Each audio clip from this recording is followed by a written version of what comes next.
आता गेल्या 4 दिवसापासून सकाळी टिफिन बनवायचं काही टेन्शन नाहीच आहे, पण दुपारून टिफिन बनवायचं म्हणलं की मला खूप कंटाळा येतो, कारण त्याच्यातच अर्धा दिवस निघून जातो आपला.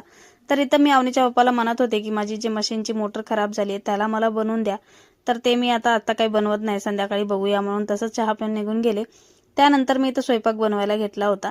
आता सकाळी टिफिन बनवायचं असलं की 9-10 वाजेपर्यंत सगळं काम होऊन जातं. आता इथं कामच सुरू 10 वाजता होतंय, दुपारी टिफिन बनवायचं आहे म्हणून. तर इथं मला मेथीचे पराठे बनवायचे होते, त्यासाठी इथं गव्हाचं पीठ, ज्वारीचं पीठ आणि थोडंसं बेसन घेतलं आणि त्यामध्ये मीठ, मिरची, हळद, थोडंसं अजवाईन आणि थोडंसं जिरा पावडर टाकला होता मी. ते सगळं टाकून मेथी टाकून मस्त असं पिठाला मळून घेतलं. पीठ मळून एक अर्धा तास तसंच ठेवला होता मी. आता पीठ तर छान भिजलं होतं. आता बारी होती त्याला लाटून पटकन भाजून घ्यायची. छान असं लाटून भाजून घेतलं. भाजल्या भाजल्या म्हणजे भारतला खायला दिलं होतं. त्याला खूप जास्त आवडलं. त्याचं पोट भरलं होतं, पण त्याचं मन काही भरलं नव्हतं.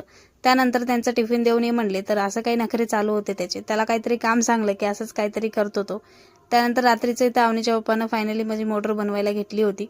आता ते काही त्यांच्याच्यानं बनत नव्हती. काही छोटं मोठं असलं तर ते मला घरीच बनवून देतात. पण आता काहीतरी दुसरंच झालंय त्याला, तर मेकॅनिककडे न्यावं लागेल. तर असा होता माझा आजचा दिवस. व्हिडिओ आवडला असेल तर लाईक, शेअर, सबस्क्राईब करायला विसरू नका. Thank you so much for